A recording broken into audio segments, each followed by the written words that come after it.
హరి ఓం. పరమేశ్వర స్వరూపైన సభకి నమస్కారం. విశాఖ శుక్ల పంచమి శంకర భగవత్పాదుల యొక్క జయంతి.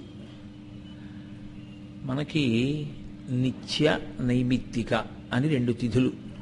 నిత్య అంటే ప్రతిరోజు చెయ్యవలసినటువంటి కర్మ.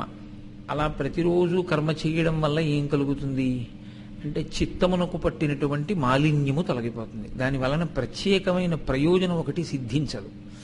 సంధ్యావందనం ఉందనుకోండి, చవితి నాడైనా సంధ్యావందనం చేయాలి, అమావాస్య నాడైనా సంధ్యావందనం చెయ్యాలి, బ్రతికున్నంతకాలం సంధ్యావందనం చేయాలి. ఏమొస్తుంది సంధ్యావందనం చేస్తే అని అడిగారు అనుకోండి, కొత్తగా మీకు ఒక కోరిక తీరుతుంది అని చెప్పడం కష్టం. కానీ చిత్తమునకు పట్టినటువంటి మాలిన్యము తొలగిపోతుంది, ఉపాసనకు కావలసినటువంటి యోగ్యత సిద్ధిస్తుంది. కాబట్టి సంధ్యావందనం ప్రతిరోజు చేయవలసిందే. దాన్ని నిత్యకర్మ అంటారు. నైమిత్తిక తిథులు అని కొన్ని ఉంటాయి. అవి వేద ప్రోక్తములు, పురాణ ప్రోక్తములు, స్మృతి ప్రోక్తములు అయి ఉంటాయి. ఇవి ప్రత్యేకమైనటువంటి తిథులు. ఈ ప్రత్యేకమైనటువంటి తిథులలో చెయ్యవలసినటువంటి విధిలో చెయ్యవలసిన కార్యాన్ని చేసినటువంటి వాడికి కొన్ని ఉత్తమమైనటువంటి ఫలితములు సిద్ధిస్తాయి. ఇందులో మీరు చూడండి, శ్రీరామనవమి, శ్రీకృష్ణాష్టమి, మహాశివరాత్రి, ఇలా అనేకమైన పర్వదినాలు. ఇవన్నీ విశేష పూజలు చేస్తాం మనం. ఈ విశేష పూజలు చేసేటప్పుడు కూడా మన చిత్తం ఎలా ఉంటే అలా చేయడానికి వీల్లేదు. కల్పము అని ఋషిప్రోక్తమైనటువంటి విధానం ఉంటుంది. ఆ విధానం ఎలా ఉంటుందో అలా చేస్తాం. ఇవన్నీ ఒక ఎత్తు. మొత్తం తిథులలో చెయ్యవలసినటువంటి నైమిత్తిక తిథులన్నిటిలోకి మహోత్కృష్టమైనటువంటి తిథి మాత్రము ఒక్కటే. అది లేని నాడు ఇక మిగిలినవి లేవు. అదే శంకర జయంతి. శంకర భగవత్పాదుల యొక్క అవతార స్వీకారము జరిగినటువంటి రోజు వైశాఖ శుక్ల పంచమి.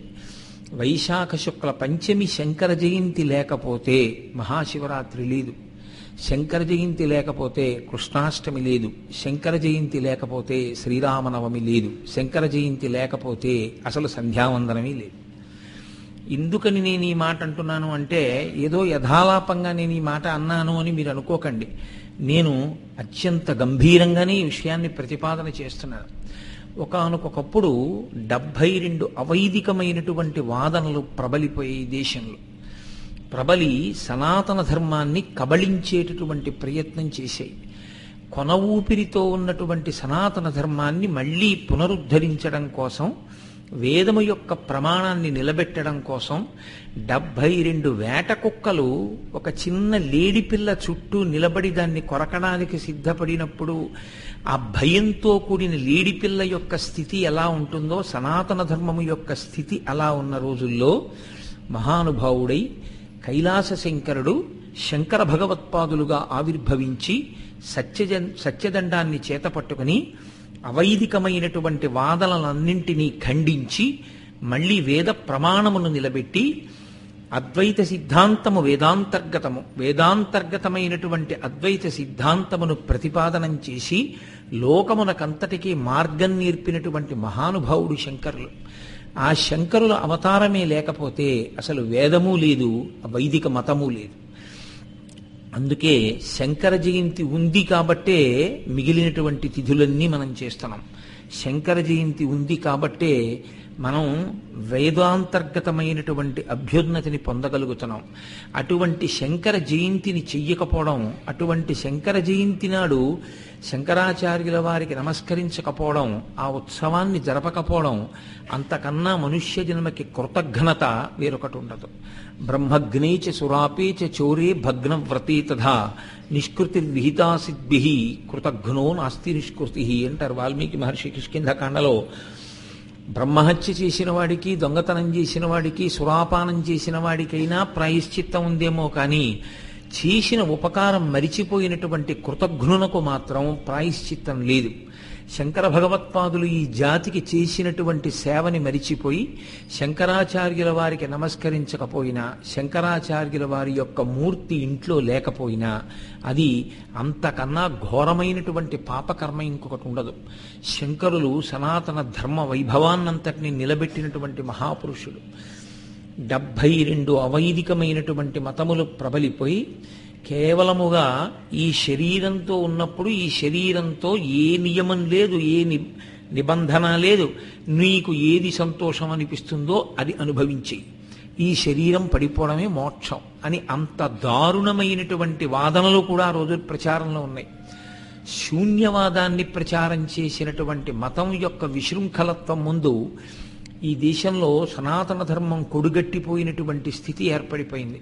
యజ్ఞయాగాది క్రతువులన్నీ ఆగిపోయి ఎక్కడా కూడా వైదిక నిష్ఠ లోపించింది. వైదిక నిష్ఠ అన్న మాటకు అర్థం ఏమిటో తెలుసా అండి?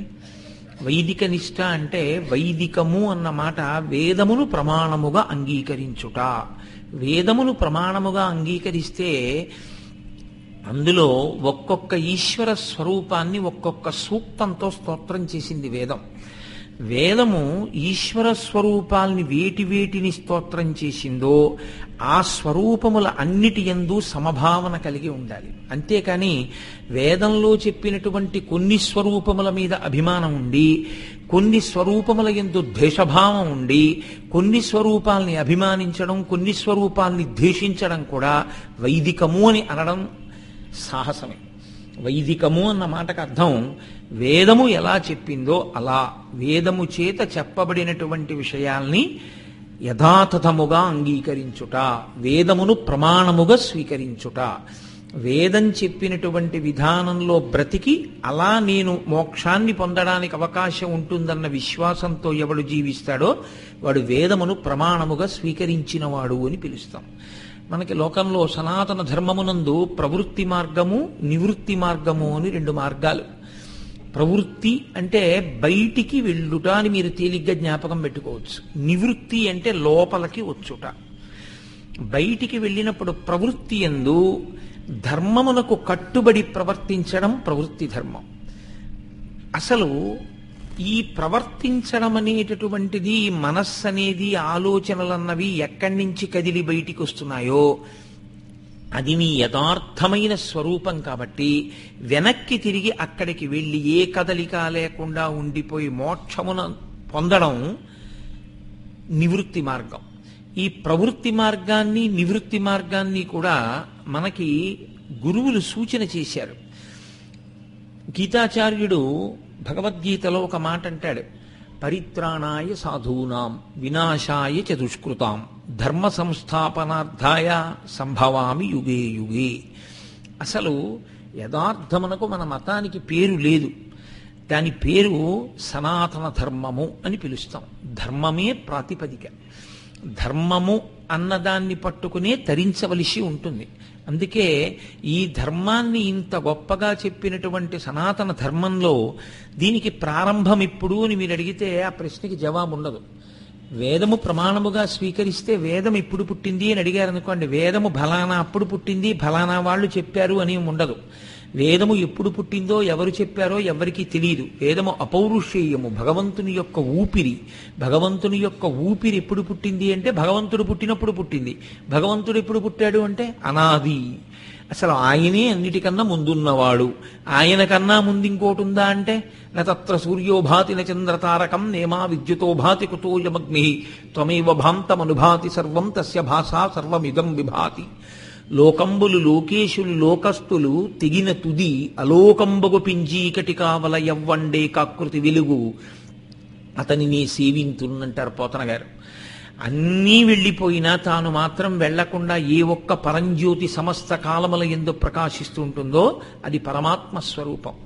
అటువంటి పరమాత్మ స్వరూపమైనటువంటి భగవానుడు గీతాచార్యుడుగా మొట్టమొదటి జగద్గురువు. అందుకే ఆయన్ని కృష్ణం వందే జగద్గురుం అని పిలుస్తాం. అటువంటి కృష్ణుడు ఒక మాట చెప్పాడు, నేను యథార్థమునకు ఒక రూపంతో ఉండవలసిన అవసరం లేదు, కానీ అజాయమానో బహుధా విజాయితే, పుట్టుక లేనివాణ్ణి పుడుతూ ఉంటాను, ఒక రూపాన్ని తీసుకుంటూ ఉంటాను. ఎందుకు తీసుకుంటాను? పరిత్రాణాయ సాధూనాం, నన్ను ఈ రూపంతో చూడాలి అని కోరుకున్నటువంటి విశేషమైన భక్తి తత్పరులైనటువంటి వారికి సౌలభ్యము కొరకు నేను ఒక రూపాన్ని పొందుతాను. వినాశాయ చ దుష్కృతాం, ఎవరెవరు ధర్మ మార్గమును విడిచిపెట్టి దుష్కృత్యములను ఆచరిస్తున్నారో అటువంటి వారిని సంహరించడం కోసం అవతారాన్ని స్వీకరిస్తాను. అంటే ధర్మాన్ని నిలబెట్టడమే ప్రాతిపదిక. కాబట్టి వినాశాయచ దుష్కృతాం ధర్మ సంస్థాపనార్థాయ, ధర్మాన్ని నిలబెట్టడం కోసం సంభవామి యుగే యుగే, నేను పుడుతూ ఉంటాను. కానీ మీరు ఒక్క విషయం జాగ్రత్తగా ఆలోచించండి. గీతాచార్యుడు ఈ మాట చెప్పాడు.